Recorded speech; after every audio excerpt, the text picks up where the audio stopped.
Ales and Scales, The Empty Throne, Chapter 26, The Royal Alliance. Silvus now has full control of the royal army. The first thing he does is promote Leon as the permanent new sentinel, while Nidus takes his brother's spot as a new warden.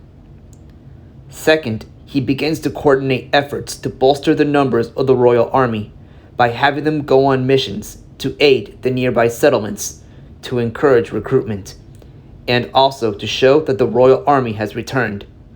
Third, he has Iko and Fi to carefully travel to Shima in order to request reinforcements from his new friend, King Ki of the Kobolds.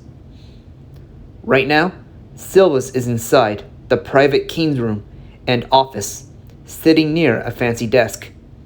He is writing a letter to Arcus, letting him know that the royal army is back under control, as well as telling him what happened in detail. Putting the quill back into the ink, Silvus gets up from his leather chair to walk up toward a pterodon, a flying dinosaur trained to deliver letters. He gives the pterodon the letter and enchants a spell to ensure it knows where to go, and releases it outside through the window. Silvus walks up outside on the balcony to check on the troops. He can see the wardens, including Nidus, training the troops in the middle of the night. Now that Leon is the new sentinel, Silvus hears that he has been working on the organization of missions for the soldiers to carry out from time to time to enforce the law. Since then, he has been hearing that crime, at least in Saronian heart, is beginning to decrease. The next step is to wait for the arrival of his cousin and Fi with reinforcements in order to muster enough power to save Tricia in time. He cannot help but admire the sight. With a tired sigh, Silvus walks back into the quarters, approaching a mirror to check himself out, still wearing the royal armor and cape. Then he walks up to the bed, where he sits to take off one of his gauntlets, exposing his wound. He hears a gasping sound from the door of the room. He quickly turns his head to see Osea looking at his wound with two claws covering her mouth. "Osea!" Silvus calls out calmly, hiding his claw behind his back. "What brings you here?" Osea slowly walks into the quarters, looking apologetic. "I am so sorry for intruding. I came here to tell you that Gwenny is feeling better, so she will be able to lead the nights again tomorrow morning. And I say, for an old lady like her, she sure knows how to brighten the mood, despite what she's been through." "You got that right," Silvus agrees calmly. "It is good to know that a new friend is feeling better." Gwenny looked like the kind of raptor who knows how to handle almost anything, even at death's door. Or she is simply blessed by the spirits, giving her a lot of sheer luck. "You were very amazing today." Osea perks up, developing a blush on her cheeks. Silvus cannot help but feel himself blush too, getting nervous. He turns his head slightly away, commenting, "Oh shucks, I thought you did well too." "Oh, Silvus, all I did was lead healers." Osea giggles, turning her gaze to Silvus's wound, looking worried. Catching Silvus by surprise, Osea gently picks up his burned claw, making him flinch in pain, yet he does not retract it.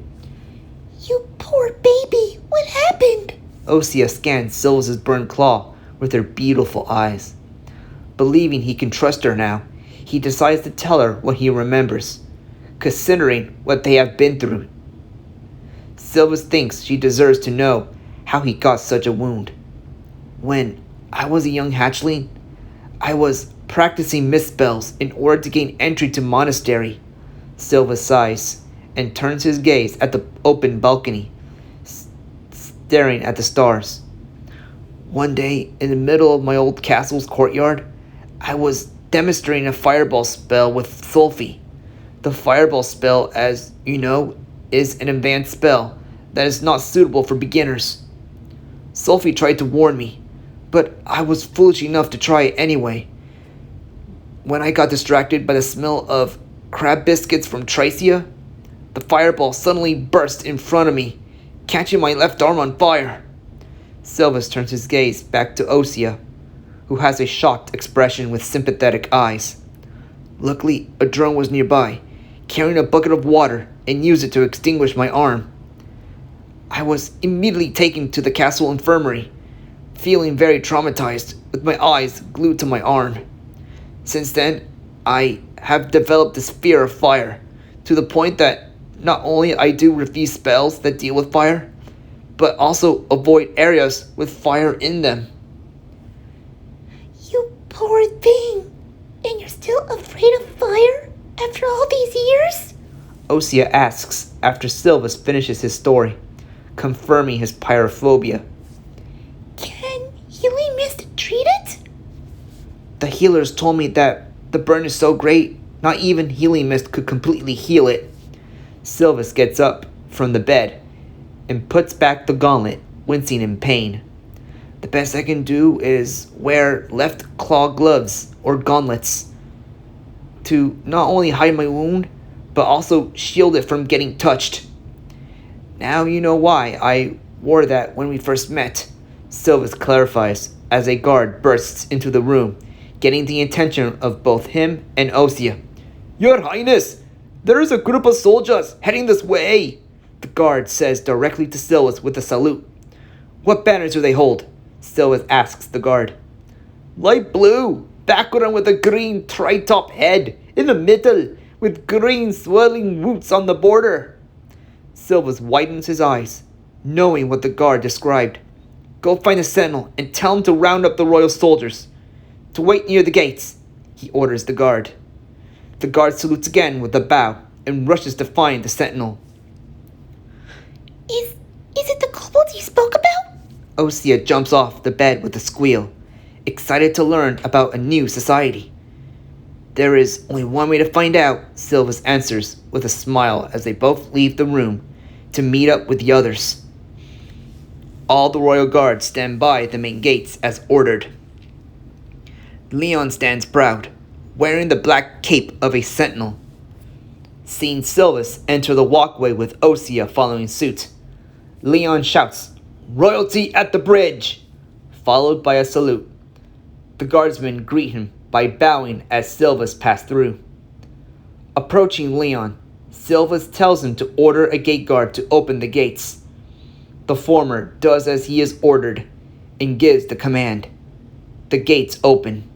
Silvus sees Ego returning, riding his Carnotaur along with Fee, who is now wearing the light blue female-style oriental armor of her kingdom with a big smile. Well, Raptor boys, meet the most fab army of my people. Fee points behind her as an army of kobolds in their associated armor marches up in the distance. They all wear their oriental armor with different colors to represent their clan lords. Leading them all is the familiar dark blue scaled male, wearing his shining black armor with a nice cape, riding on the skink-like creature. He takes off his helmet, revealing the blue scaled face of Key looking proud. Permission to enter, sir? He asks with the familiar soldier's tone. Silvus walks out of the gates, with Leon and Osea falling behind, passing Eco and Fee. Approaching the now fellow royal shorter than him, Silvus extends his claw. Key grabs the former's claw and shakes. It is great to see you again, King Key Jin. Silvus greets him. Likewise, soldier. Or shall I address you as your majesty? Key asks, letting go of their claws at the same time, making Silvus chuckle. Eco and Fee must have told him his heritage. I am not Alpha King officially yet, not without proper ceremony. For now, I am simply Alpha Prince at this point. Silvus turns his gaze to his kobold friend's army, all standing proud. Then he tells Key to follow him, with the kobold army following suit. He orders the others to wait for him in the war room. As Silvus walks alongside Key, he can hear whispers among his royal army, talking about their kobold guests. He hears one guardsman comment how small the kobolds are. while some try not to laugh. "So, how is Shima going along now that you're king?" Silvus asks, ignoring the whispers. "Well, my friend, I have been working on efforts to find a way to finally take back parts of the outer roads.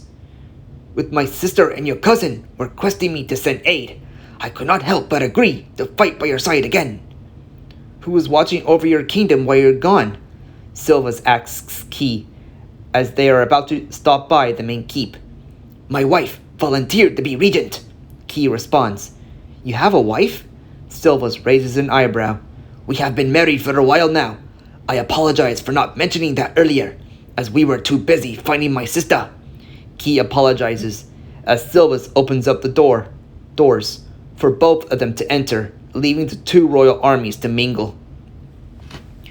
Both raptors and kobolds gather in the war room. Silvus stands at the round table with the map of Avalonia placed in the middle, discussing the next course of action. All officers, both Avalonia and Shima, gather around to listen. Sentinel Leon stands next to Silvus to his right, while King Key stands to the left. Gwenny is also there with Eco, representing the knights. "Now that we are all here, let me make sure we are all on the same page." Silvus looks to King Key. "Did Fee and Eco update you about what is going on?" Key nods and says, "Affirmative. They told me that you are planning to liberate this place called Tricia.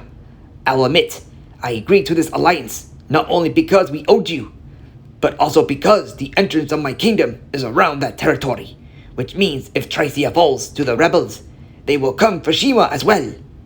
"Well then," Silvus replies, with a confirming nod, and places the talent onto the map, specifically on Tricia, getting the attention of all the officers present. He tells them that based on news from a messenger, Tricia is about to be conquered by the Monchester rebels. The plan is that he will need to form two teams of scouts.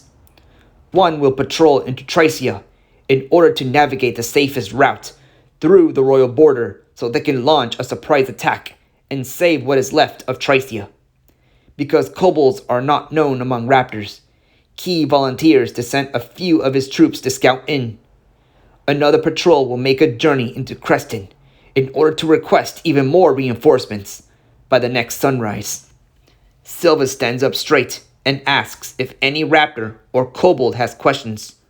One warden raises a claw and asks, while scanning the kobold Shima officers, "Apologies, Your Majesty, but I believe my fellow wardens and I would like to know a bit more about our kobold comrades and why they will be fighting with us." Taken by surprise, Silvus gives an awkward glance at Key, who tells him that it might be necessary to explain to his soldiers about the kobolds and an old promise made by his father.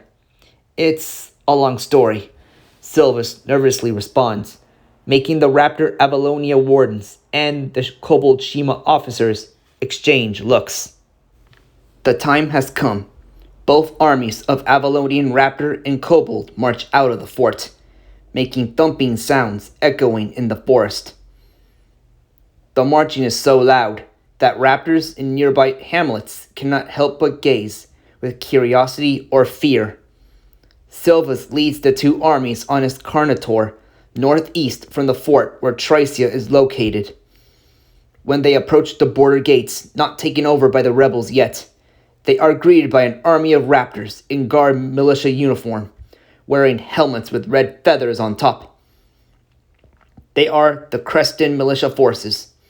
The sight of them gives Silvus a hopeful smile, believing that they have agreed to join up with him. Even better, he sees that the militia is being led by a familiar golden raptor, wearing an artist's cap on his head, while wearing very artistic steel armor.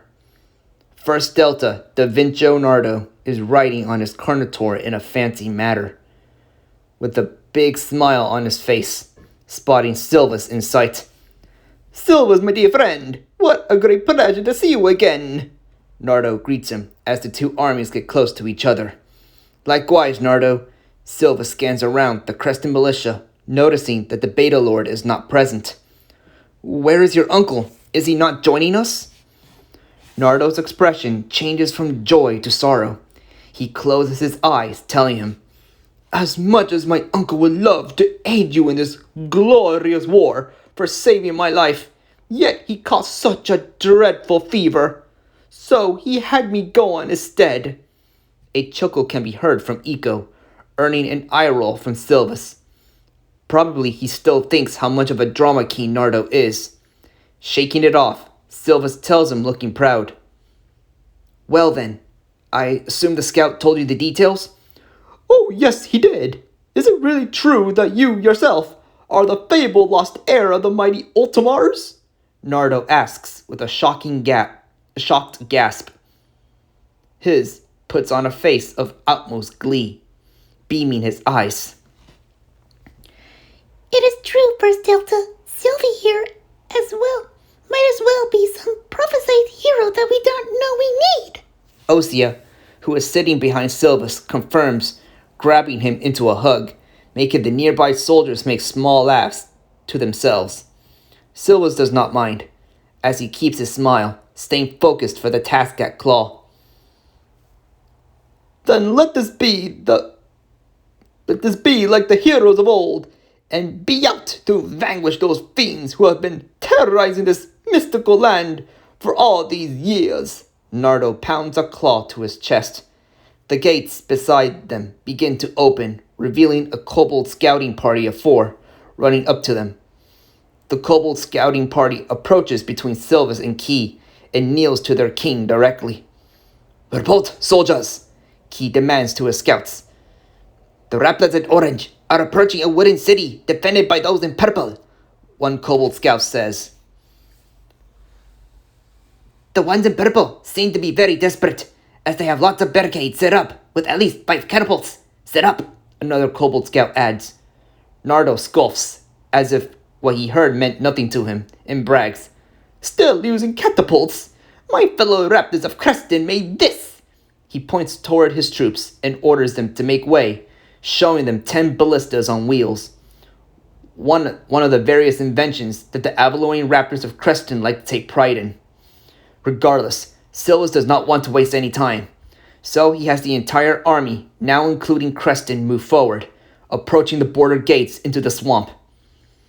The Royal Alliance marches farther into the swamp. So far, there has been no sighting of an enemy or two. No predator seems interested in attacking, since they are a massive force. Around the front lines, Ego gallops up next to Silvus, looking uneasy. "Hey, Silvus, do you think my dad is still okay?" "I hope so," Silvus replies, and noticing that his cousin is sweating out of nervousness, he asks, "Are you okay?" "Yeah, kinda, because I just realized I never told my dad that I joined you," Ego freaks out. Silvus remembers, looking just as uneasy for his cousin. Knowing his uncle, he will probably get furious at Ego for running away. You mean you ran away? Osea butts in, surprised, earning a nod from Ego. Getting in trouble with your daddy, I hear? The voice of Fee is heard. Ego turns his head around to see Fee looking smugly at him. Riding with her brother, Key. Ego groans, turning his attention back in front. Speaking of his uncle, Silvus cannot help think about him. His best friend Tritus, and also Sulfie and the unborn raptors she is expecting. Being out of Tricia for so long, he can only pray to the spirits for their safety. His thoughts are interrupted by sounds of familiar beating drums from a distance. Silvus orders the Alliance to stop and listen. He looks to the east and commands all his soldiers to keep moving in caution. Following the sound, they find themselves greeted by a besieged port city of Elantra. The city itself is surrounded by barricades and catapults, throwing fireballs at the invading rebels, who are trying to swarm in. From the city of Elantra, the Trician militia forces make their desperate charge and clash with the greater numbered rebels, turning the beach side into an intense battlefield. Hidden by a wall of trees, Silvus uses a telescope to examine the battlefield. He is looking around, hoping to see his uncle and Tritus still alive. So far he cannot, making his heart beat fast. "Are you okay, Your Highness?" Leon asks, looking concerned. Silvus lowers his telescope and replies, "I'm just worried for family." Then he gives the telescope to Leon so he can gallop in front of the Alliance with the army leaders at the front lines. Sentinel Leon of the Royal Avalonian Army, King Ki Jin of the Shima Kobold Army, Knight Captain Gwynny of the Knights of the Mist present, and First Delta Nardo of the Crested Militia are all mounted, standing proud, awaiting Silvus' word. Silvus nods for Ostia to dismount and join up with the healers so she can be at a safe distance. With a few coughs, Silvus speaks. "Raptors and kobolds, today we're about to make history. It is true that we're going to fight the ones in orange, but they are not really the enemy. The true enemy is a group of raptors called the Necromancers. Whoever they are, let this be a message that we will no longer stand by and let them destroy our way of life. As true as I say, right now we need to stop the misguided Monchestians, or else the Necromancers will win." Silvus draws his sword of Ultimar and points to the battlefield with the rebels and Tricians fighting. "Raptors and kobolds, are you ready?" Both raptors and kobolds draw their weapons and prepare the ballistas and catapults. "Spirits wills it!" The entire alliance begin to sprint out of the forest down the hillside in a stampede along the beachside. Weapons are raised, wheeled ballistas are pushed, and tame tyrannos roar with all their might as they approach the first wave of rebels. In the middle of the battlefield, both rebels and Tricians briefly stop, turning their gazes, surprised to see an army of raptors and strange little kobolds running toward them. Silvus leads the charge, raising his sword, and twirls it like a wand, igniting electricity, and thrusts it at a group of rebels, making the first strike. Then he fires another at another group of rebels, earning cheers from the Tricians. Getting close, Silvus orders his army to split in two. He, Key, and Gwynny move to merge in with the Tricians to reinforce them and show that they are on their side. The other team, being led by Leon, and Nardo, turns to the rear, flanking the rebels from behind. Nardo heavily uses his wheeled ballistas, mowing down a lot of rebels, while Leon leaps off his mount, looking cool as he joins his troops, slicing through each rebel. One rebel is about to strike, only to be stopped by a halberd from Nidus. By the front, Silvus fights in line with his troops, using his sword to strike down each rebel that gets dangerously close, while using a mix of lightning and frost spells to attack in range. He sees Key and his kobold troops fight with their curved longswords, mixing different fighting styles depending on what weapon a rebel wields. Thanks to their small size, it is difficult for the rebels to properly see them. Then he sees Gwynny fighting with her short sword, making fast swings at the correct areas. When a rebel attempts a leap, he gets shot by Ego's arrow, saving Gwynny. Silvus continues to fight on and hears a pair of doors open from Atlantra. Turning his gaze, he sees Tritus wearing his armor, looking very happy, along with the rest of the Trician defenders with him. He raises his golden trident in the air and shouts, "Now that's what you call a worthy crew! Spirits, he wills it!" Tritus thrusts his trident forward, rushing out of the city, along with the rest of his own troops, raising cutlasses, following suit with cries of glory. Seeing his best friend, whole and well, with the exception of his eye patch, makes Silvus smile proud, and he quickly raises his sword before he returns back to fighting the rebels. Tritus rushes to his side now, fighting side by side, pushing the rebels deeper to the other royal team who are fighting from behind.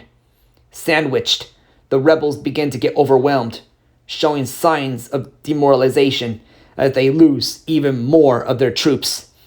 The commander leading the rebel troops scans around and spots Silvus getting closer to him, slicing and blasting through. Then he turns around to see the enemy from the rear getting closer. Knowing that he is going to lose, he shouts, "Stop! We surrender!" Both sides stop fighting. The remaining rebel troops drop their weapons, going onto their knees with their claws behind their backs. Silvus walks up toward the rebel commander, telling him that he accepts their surrender, earning cheers from both his troops and the Tricians, earning them their long-awaited victory. Silvus turns around to see Tritus walking up to him with a jolly smile and pats him on the back. "About time you join in this fight. Me and me crew were about to get crushed like the legendary Kraken." Silvus shares a laugh with Tritus on his pirate-like comments. He looks around to see Eiko speaking with Gwenny. Gwenny seems to be proud of his cousin for saving her life.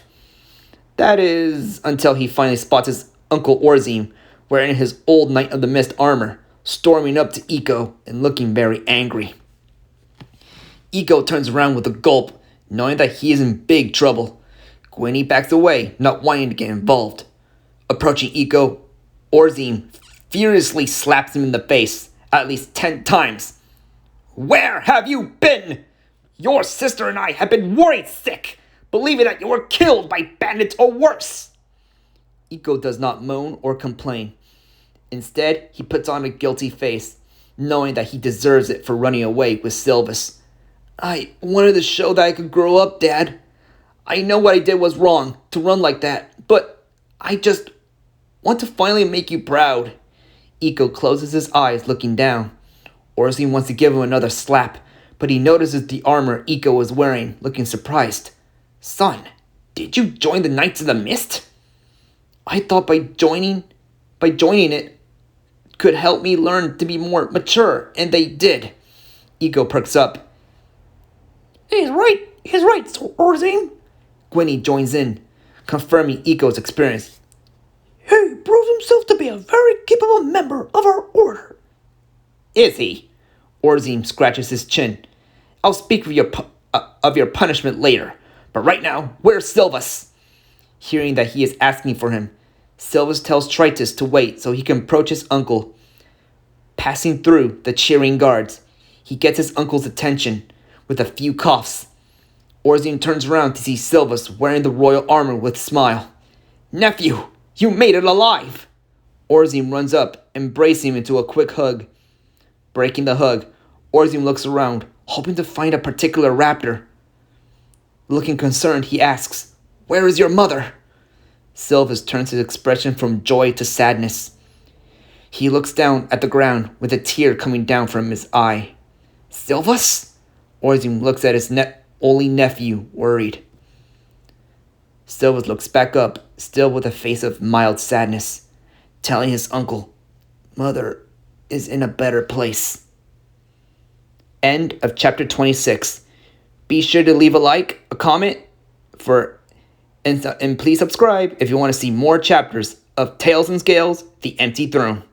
Ciao!